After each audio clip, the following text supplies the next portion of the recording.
I was pretty much a city girl, born and raised in the city. My grandpa was a farmer, but I moved in 1982 to a homestead to make a place in the country. And I worked in the city, so I had business clothes to wear. I had a budget of $100 at one point to go and buy some business suits. I cleaned up pretty well back then. And a friend took me shopping, but we didn't go for clothes. She knew of a little horse for sale. So for my $100, I bought Smoky Joe, the pokey pony, and all of his tack. He was a great horse, and I had lots of fun.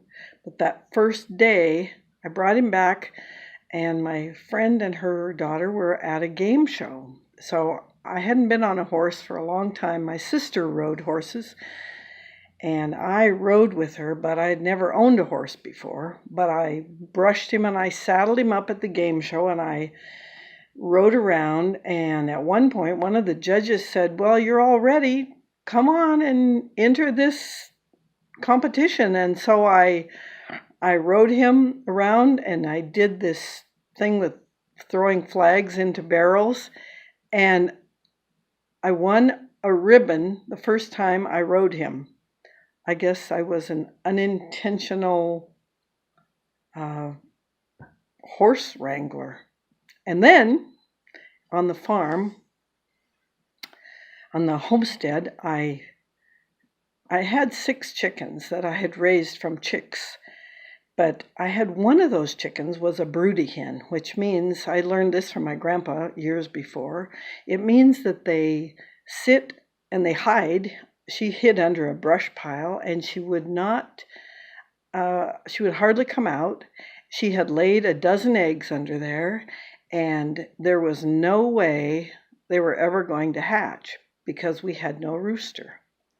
Well, at one point, I put the word out to all the neighbors, and I thought, well, if we could get a rooster, she wants to have some chicks.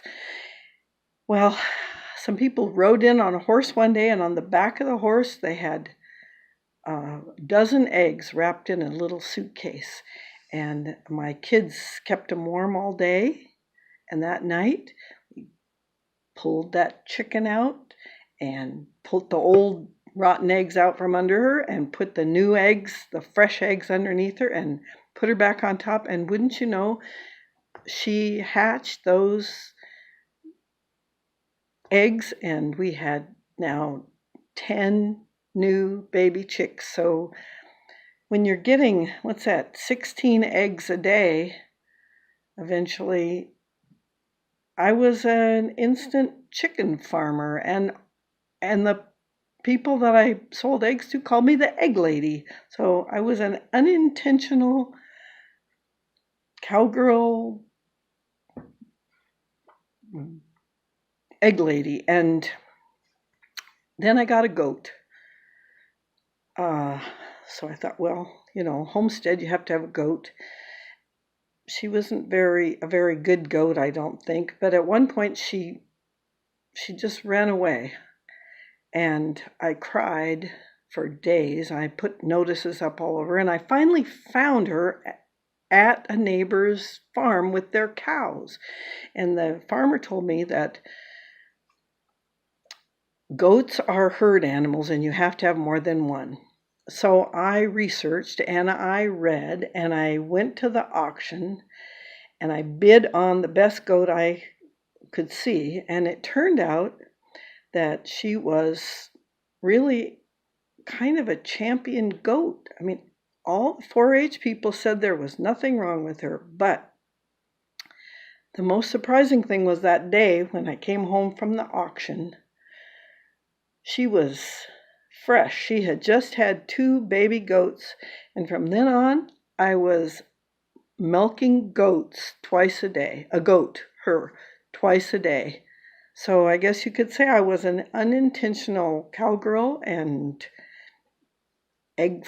chicken farmer, egg lady, cheesemaker farmer.